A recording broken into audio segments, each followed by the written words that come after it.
Welcome back to Royal Chronicles, where we bring you the untold stories, the hidden controversies, and the unfiltered truth behind palace walls. If you're fascinated by the British royal family's most guarded secrets, you're in exactly the right place. Before we dive into today's explosive story, make sure you hit that subscribe button and ring the notification bell so you never miss our deep dives into royal drama. Trust me, after what I'm about to reveal today, you'll want to be first in line for our next episode. Now, imagine this: you've just inherited the throne after waiting 70 years. Your mother's legacy looms larger than life. The world is watching your every move. And then, the brother you've been trying to protect becomes your biggest liability. What do you do when family loyalty collides with the future of the monarchy itself? That's the impossible position King Charles finds himself in right now, and what's happening behind closed doors is far more dramatic than anything you've seen in The Crown. Let me take you back to a conversation that reportedly happened just weeks after Queen Elizabeth's funeral. According to sources close to the palace, King Charles sat across from Prince Andrew in a private room at Balmoral. The air was thick with tension. Charles, newly crowned, looked his younger brother in the eye and said something along the lines of, "The rules have changed, Andrew. Mother protected you. I cannot." That moment marked a seismic shift in the royal family's approach to its most controversial member. For years, Prince Andrew has been the elephant in every royal room. The Jeffrey Epstein scandal, the disastrous BBC Newsnight interview, the civil lawsuit settlement reportedly costing £12 million of the late Queen's money. Elizabeth shielded him, kept him on the payroll, allowed him to remain in the prestigious Royal Lodge. But Charles is playing a completely different game. And here's where it gets really interesting. King Charles has begun what palace insiders are calling Operation Streamline. On the surface, it's about modernizing the monarchy, cutting costs, and making the institution relevant for the 21st century. But dig deeper, and you'll find that Andrew is at the very center of this operation. The financial scrutiny has intensified to levels never seen before. Charles has reportedly cut Andrew's annual allowance, which was rumored to be around £250,000. He's withdrawn funding for Andrew's private security team, a move that's not just symbolic but devastatingly practical.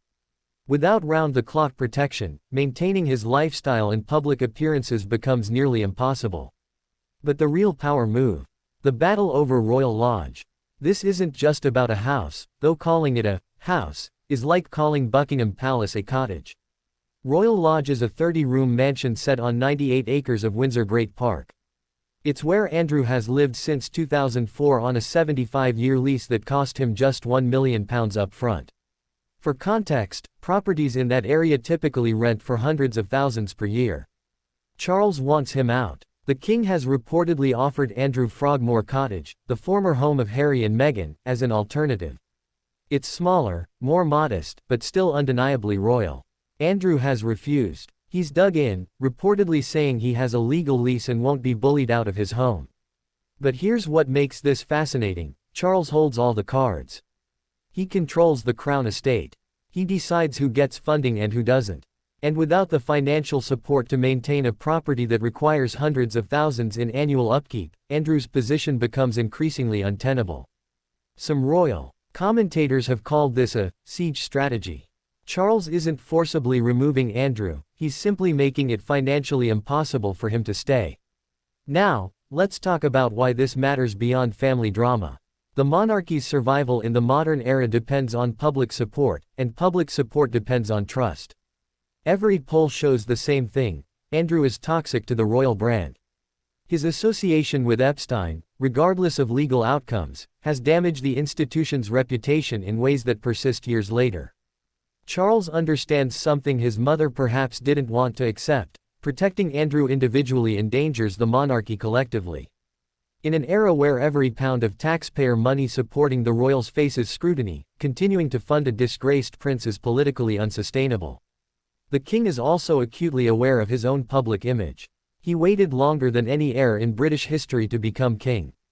He's already in his mid-70s. He doesn't have decades to repair his reputation or the monarchy's standing. Every decision must count, and every decision must signal that this is a new era with new standards. But there's a human dimension here that we can't ignore. Despite everything, Andrew is still Charles's brother. They grew up together, shared the unique burden of royal life, attended the same schools, served in the same military traditions. Cutting off a sibling, even a problematic one, can't be easy. Palace sources suggest Charles hasn't completely severed ties. He reportedly still takes Andrew's calls, still invites him to private family gatherings. But the line is clear: private support, yes; public funding and endorsement, absolutely not. The allegations surrounding Andrew continue to cast long shadows. Even though he settled the civil case without admitting wrongdoing, the court of public opinion remains unconvinced. And in the age of social media, where every royal appearance generates instant commentary, having Andrew anywhere near official functions becomes a liability. King Charles is attempting something unprecedented, modernizing an ancient institution while managing a family crisis that plays out on the world stage. He's trying to be both a reformer and a brother, a king and a sibling. The question isn't just whether Andrew will leave Royal Lodge. The question is whether Charles can successfully navigate the impossible balance between family loyalty and institutional survival. Because make no mistake, the decisions he makes about Andrew will define his reign just as much as any policy or public appearance. This story is far from over. As the financial pressure increases and the standoff continues, something will have to give. And when it does, the reverberations will be felt throughout the entire institution. What do you think? Is Charles doing the right thing, or is he being too harsh on his own brother? Drop your thoughts in the comments below. And if you found this deep dive fascinating, smash that like button and share this video with anyone who's obsessed with royal drama like we are. This is Royal Chronicles, bringing you the stories the palace doesn't want you to know. Until next time, stay curious.